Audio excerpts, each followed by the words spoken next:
Using one of those old flip phones that like stick back in the easy. Oh, here they come.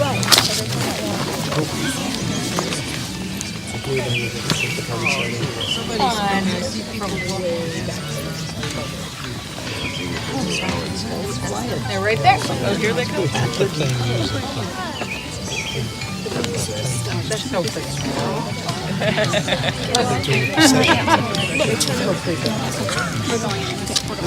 Let's have a fairy. We'll see. It's so short.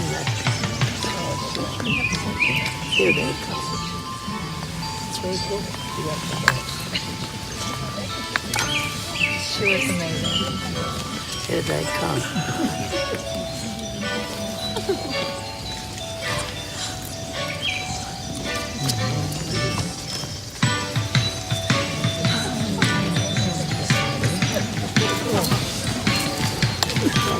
Playing the violin. The girl that is playing the violin. Where is he? Right there. Oh, how lovely.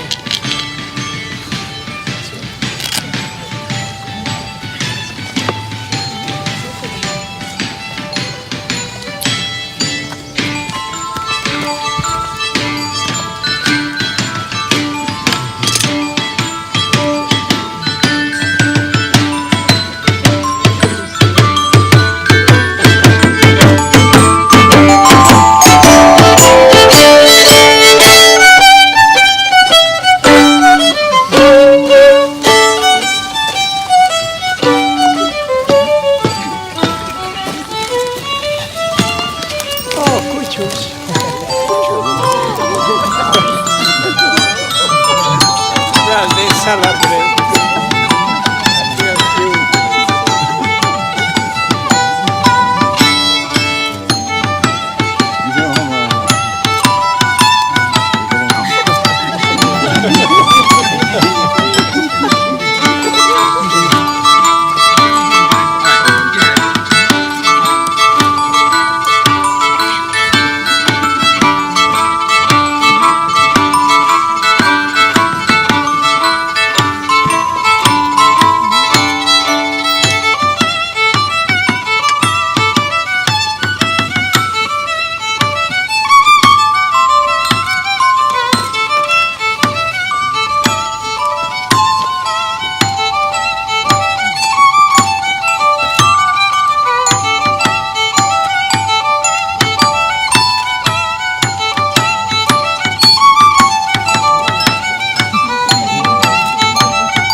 Good afternoon.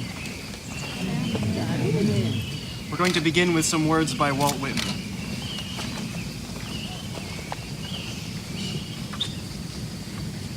I have heard what the talkers are talking, the talk of the beginning and the end. But I do not talk of the beginning or the end. There was never any more inception than there is now, nor any more youth or age than there is now, and will never be any more perfection than there is now. nor any more heaven or hell than there is now. We're gathered today to witness, bless, and celebrate the marriage of Natalie Kropf and Kasidy Devlin. The bride and the groom have already entered their sacred space. We're called to enter this time and place with them. So humor me for a moment and double check your cell phone and make sure that it's on silent so that we can share this moment together.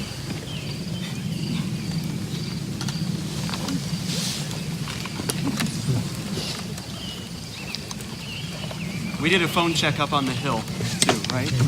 Okay, good.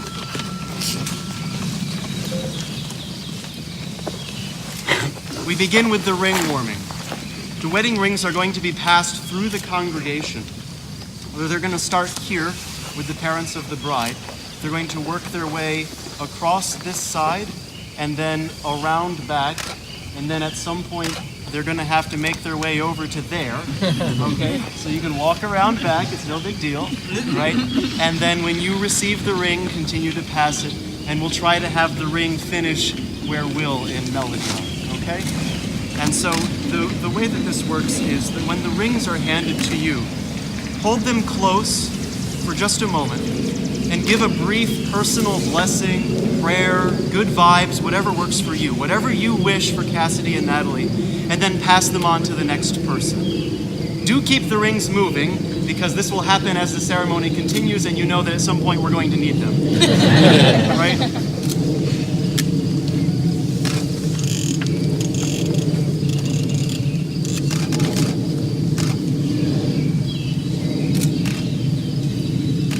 I'm going to speak a little bit, and then you won't hear much more from me. Kasidy and Natalie have offered me the gracious opportunity to share a few remarks on this occasion. In a few moments, Kasidy and Natalie will make solemn promises to each other in the form of words by Walt Whitman. I want to talk to you and give you a little bit of a preview of a couple of lines of what they'll speak in their vows. Here they are. We are two resplendent suns. We it is who balance ourselves orbic and stellar. We have circled and circled till we have arrived home again, we two. We have voided all but freedom and all but our own joy. So I'm into astronomy, and those lines about we are two resplendent suns circling reminds me of binary stars. So if you'll just go with me for a moment, I want to talk about binary stars. Over 50% of the stars that you can see in the sky are not a single star, but in fact they're two. They're too far away to distinguish them. But in fact, most stars that we can see are actually two stars orbiting each other. That seems to be a very common way in which these amazing, magnificent balls of gas form in our galaxy. Like the circling we just witnessed, they fall into each other's gravitational orbit. And if they are balanced with each other in terms of mass and energy, they trade mass and energy with each other. And the two stars enter into modes of evolution that by themselves they never would.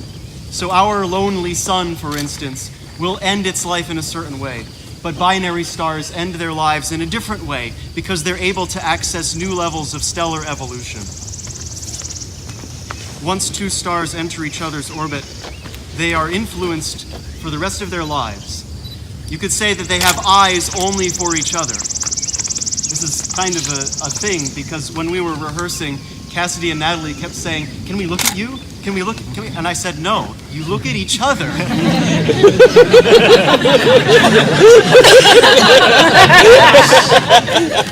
You look at each other.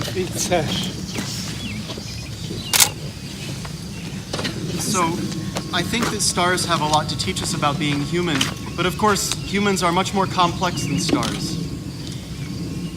Marriage is not as easy as falling into a gravitational orbit. We people have to make the choice every single day to surrender ourselves to another person. We have to make that choice, like I said, every single day. And so there's that line from the vows. Perfect freedom, right? We have voided all but freedom. And so my question for you and for the bride and groom is, what is freedom? Is it doing whatever you want, going your own way? Or is it finding a way to surrender yourself to that which life places in your path? I'm going to join them now over here. Okay, Kasidy and Natalie, you don't have to look at each other. Look at them. Turn out. Really look. They made it!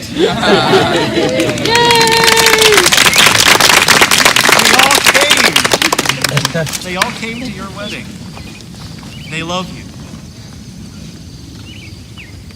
When Kasidy and Natalie were discussing with me how the ceremony would go, they said they didn't want the ceremony to have too much reference to romantic love. They said, this is bigger than love and romance. That's a given. That comes with the territory. This is about commitment and family. Making promises, bringing two families together, forging a new family. Kasidy and Natalie, I want you to show these friends and family what commitment can look like. You don't have to be the greatest ever. You should show them what true commitment is. Tell the truth with your lives. Because the truth is, Kasidy, you are a better version of yourself because Natalie is in your life. And Natalie, you are a better version of yourself because Kasidy is in your life. Okay, now you can face each other. So in closing, and then we'll actually get on with it. Kasidy and Natalie chose this date in part because it coincides with the summer solstice. That was actually Thursday morning, but I guess they figured a Saturday was better for everyone. The summer solstice has long held great spiritual significance for people across history.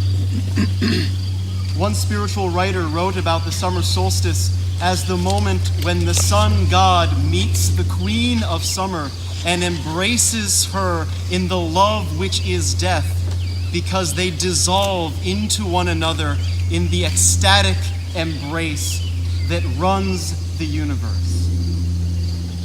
I think that Kasidy and Natalie wish to call us to mindfulness of our dependence on nature and on the natural rhythms that order our lives. I pray, Kasidy and Natalie, that you may surrender to the beautiful, awe-inspiring, and sometimes frighteningly real forces of time, space, nature, and conscious being itself, which brought you together, which bind you together now in love, and which will, if you attend to them, sustain your commitment to one another for today, tomorrow, and always.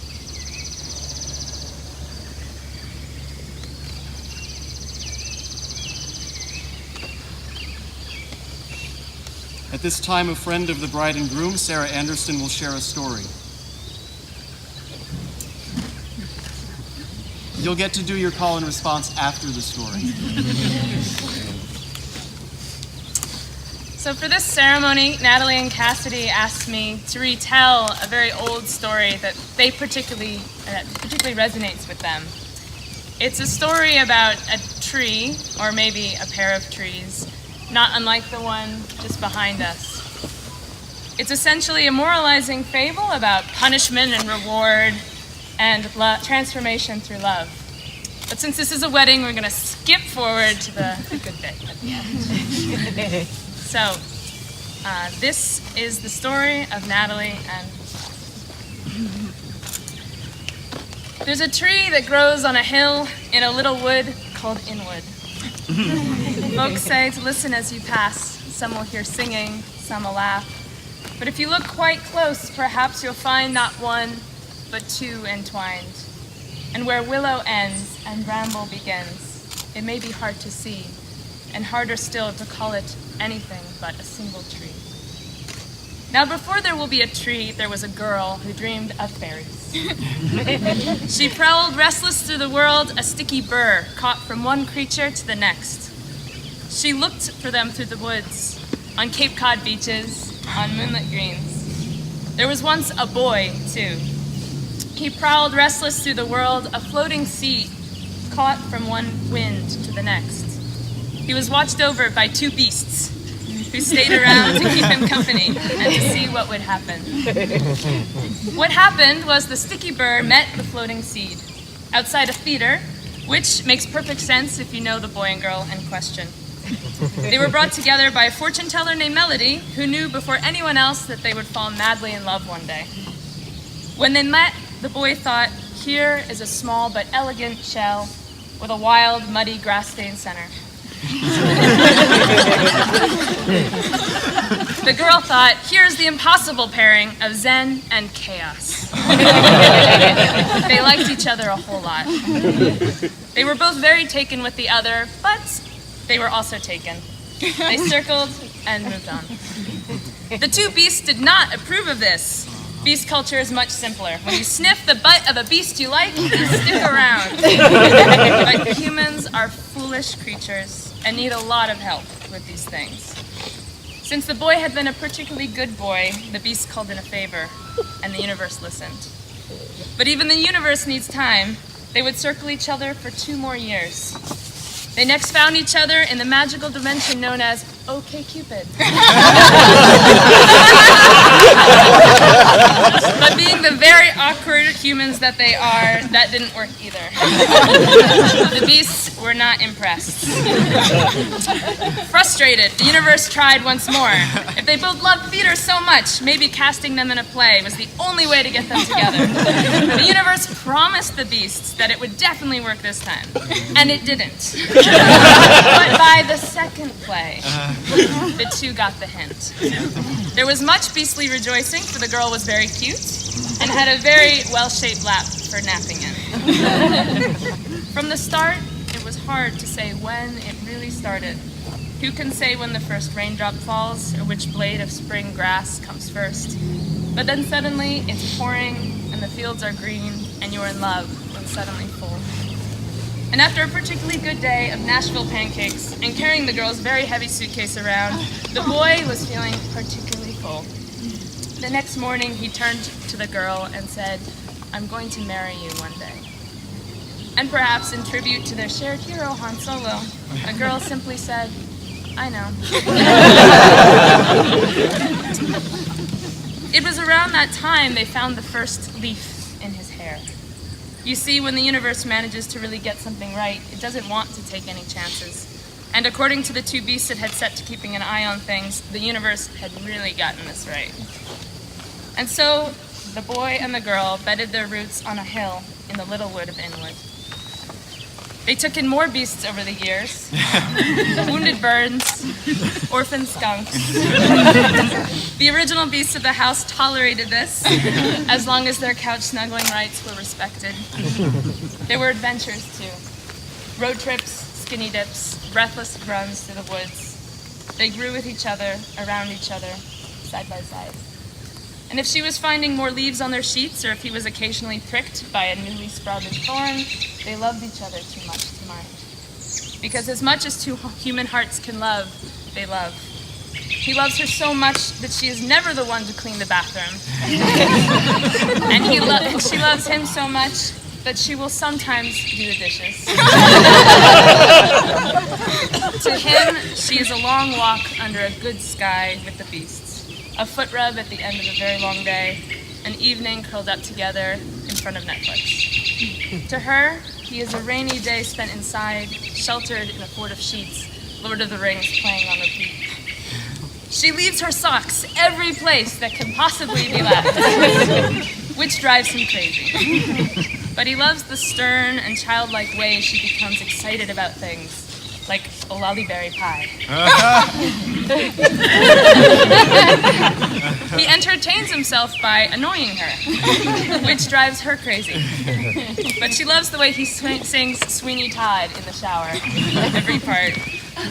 And she loves the way he cries about how much he loves her and their beasts, weeping because where else can it go when you are so full? She does really wish he would stop burning himself all the time, though.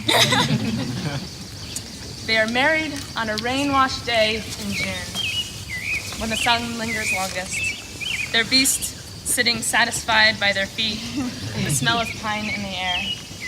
If If the bride is looking a little brambly or the groom a bit willowy, their guests are polite enough not to say anything. There are more adventures.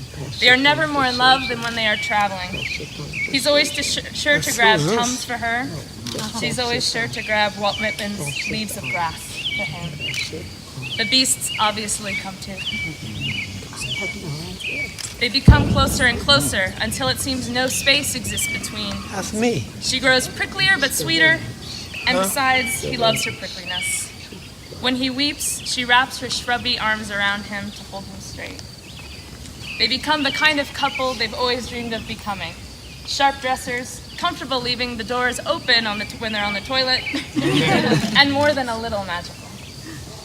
As they grow older, their faces become grainy, their bones creak in a strong breeze. Their intertwined hands become ever harder to separate until the day they don't. One morning the sun rises and they know. These days they don't need to say much to one another, but this day it is the chance to say what they need to say. He says to her, drink plenty of water, relax your shoulders, keep breathing. Isn't it wild to realize it was infinitely more probable that we should never have met, and how lucky we are that we did. She smiles. She finally tells him about the time on their honeymoon in Scotland that she stumbled on a ring of toadstools and was invited to the world of fairy by a dashing prince with wild hair and mismatched eyes. But despite childhood dreams, she declined to leave without the boy. At this, he realizes she must really love him after all. He creeps in for a kiss. The two beasts watch at a distance as Willow leaves whip in the wind around the bramble. And where Willow ends and bramble begins, it may be hard to see, so all the harder still to call it any but a single.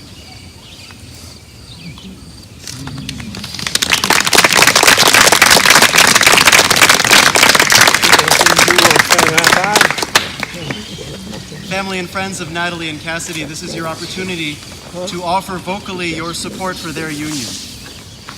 Two people do not love or live in isolation. Their love is a source of strength with which they may nourish not only each other, but also the world around them. And in turn, we, their community of friends and family, have a responsibility to this couple. Friends and family, you occupy an important place in this couple's lives. It is in your company that these two have learned the lessons of friendship, of the act of giving one's affection to another, and they ask your blessing over their marriage. Now that their life is entering a new phase, your role will be different but not diminished. And so on this, their wedding day, Kasidy and Natalie ask that wherever your own destiny may carry you, you continue to include them in your lives. Will you remain steadfast with them, reaching out to them in times of trouble, helping them to celebrate their achievements and their joys? If you will do these things, please say loudly, we will. We will.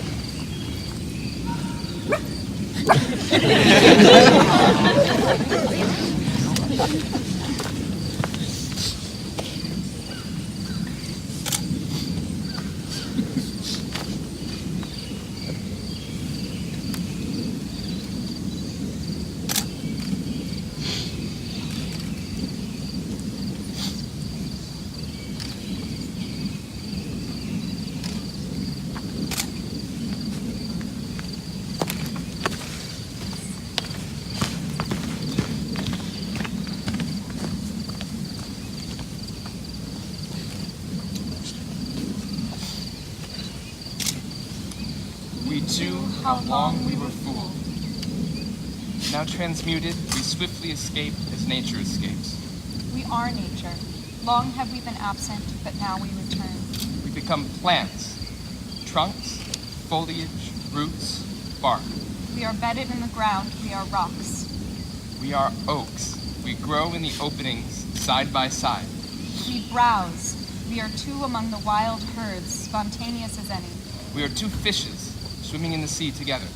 We are what locust blossoms are. We drop scent around lanes, mornings and evenings. We are also the coarse smut of beasts, vegetables, minerals. We are two predatory hawks. We soar above and look down. We are two resplendent suns. We it is who balance ourselves, orbic and stellar. We are as two comets. We prowl, fanged and four-footed in the woods. We spring on prey. We are two clouds, forenoons and afternoons, driving overhead. We are seas mingling. We are two of those cheerful waves rolling over each other and interwetting each other. We are what the atmosphere is, transparent, receptive, pervious, impervious. We are snow, rain, cold, darkness. We are each product and influence of the globe. We have circled and circled till we have arrived home again. We too. We have voided all but freedom and all but our own joy.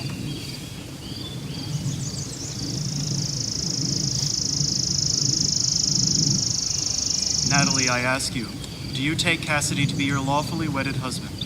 I do. Kasidy, do you take Natalie to be your lawfully wedded wife? I do.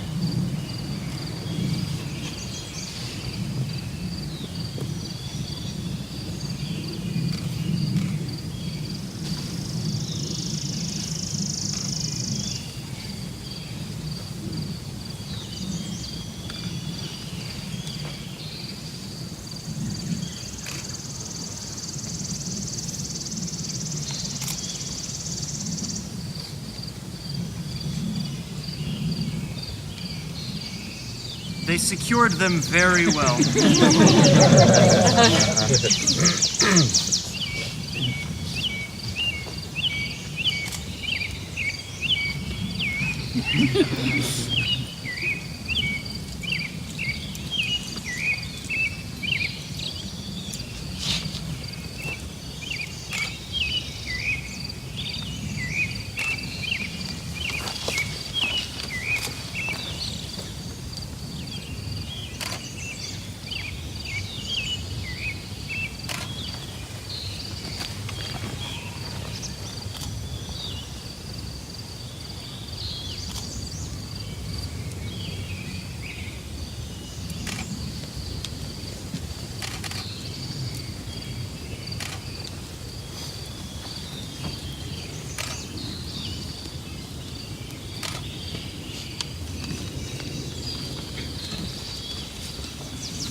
We give thanks for life, for health, for all that sustains us, and for this joyous day.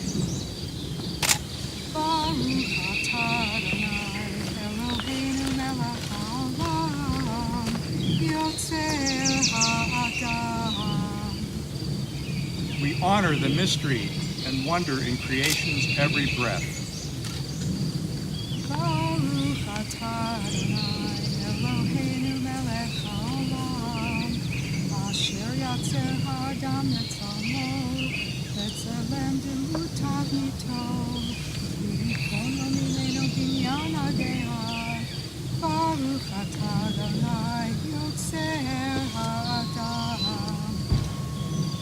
We praise being human, its yearning for tomorrow's wine, and for the taste of this morning's bread.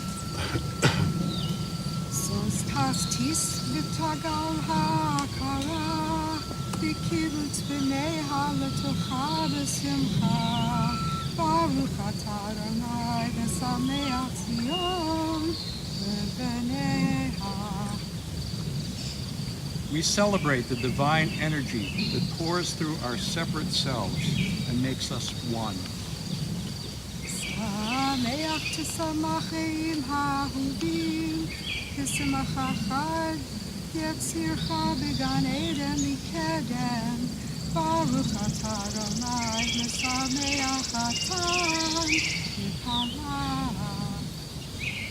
We sing of this couple whose life renews itself in their communion of body and mind and heart.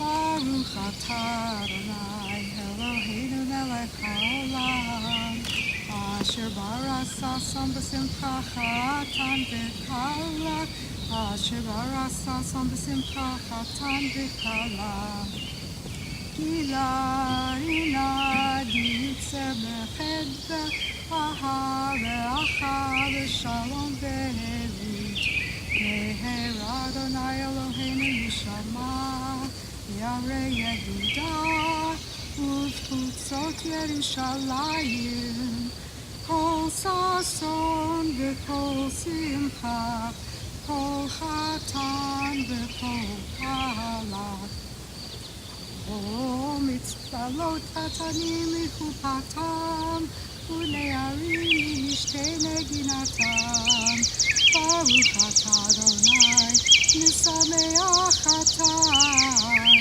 Im hakala. We pray that joy and gladness be found in earth's four corners. May we hear the jubilant voices of people who love and people who are loved echo throughout the world. Justice, freedom, laughter, truth, peace, love, and hope. May sounds of joy expressed by all life ring across the universe. Baruch atah Adonai Eloheinu melech haolam Borei pri hagafen. Amen. We rejoice with our friends who now share the fruit of the vine that gladdens the heart.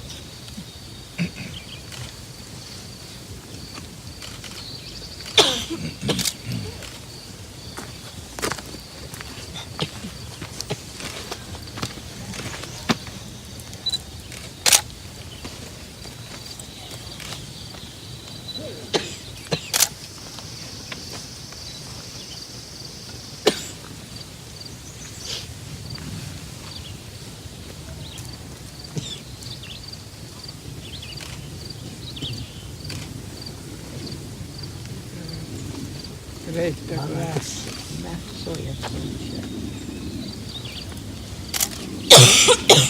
A reading from Leaves of Grass. I have perceived that to be with those I like is enough. To stop in company with the rest at evening is enough. To be surrounded by beautiful, curious, breathing, laughing flesh is enough. To pass among them or to touch anyone or rest my arm ever so lightly round his or her neck for a moment, what is this then? I do not ask any more delight. I swim in it as in a sea. There is something in staying close to men and women and looking on them, and in the contact and odor of them that pleases the soul well. All things please the soul, but these please the soul well.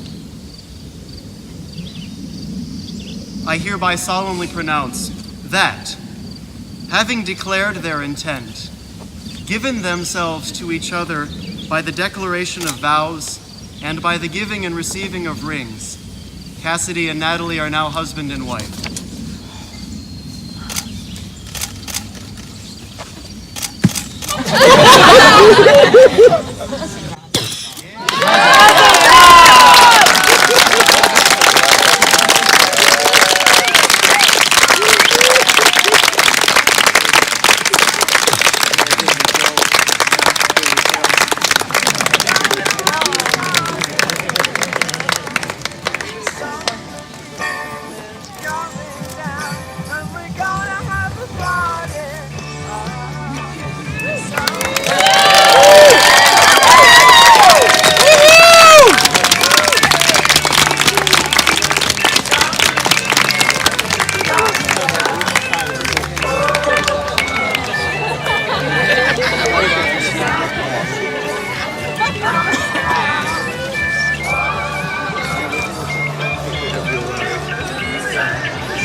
That should be a shop. I thought it was, where'd you go when you disappeared? I know. I was like, stupid Natalie. Look at me. Thank you so much. Honey, you sit in the front this time. Just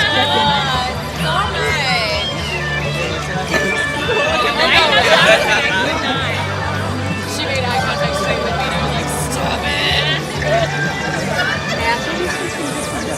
I need to go to the bathroom. Give me a hug. That was so sweet. Ma, you need a hand? I'm just telling you. I appreciate it. No,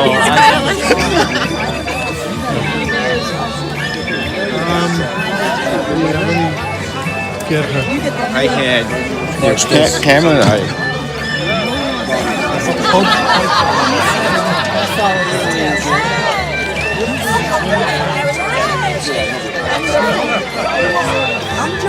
Georgia. Okay.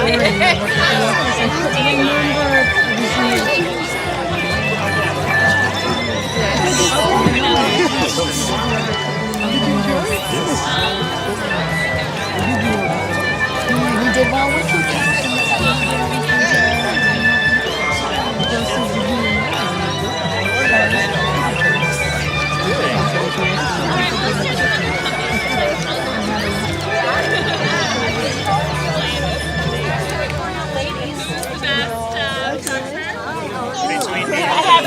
Yes, thank you.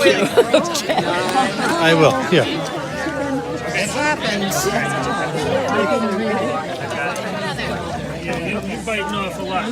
Oh my God.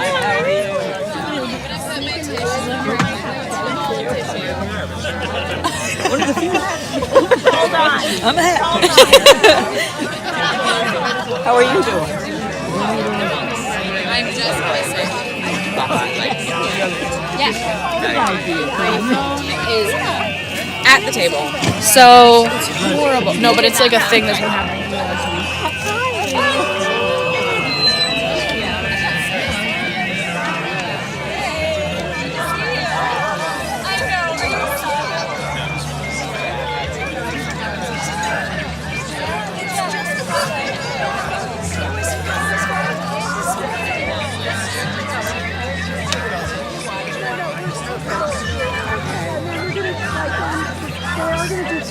Photos when they come back from their little walk. Okay. But oh my God.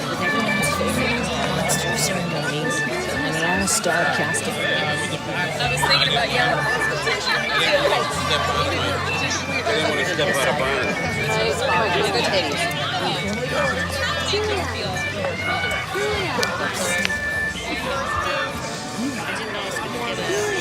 I'm in my lap.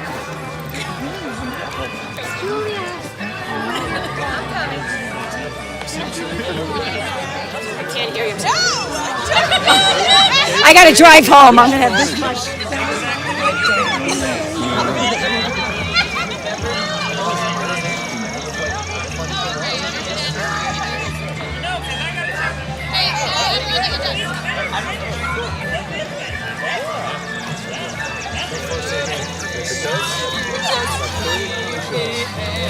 So I don't know if you're interested, but for this occasion, My mom thinks that the sun is so sad. we got the laughing out Right. during my mom's passing. Like every time She went that way, but we're doing all that. I know, because I had to go to the bathroom.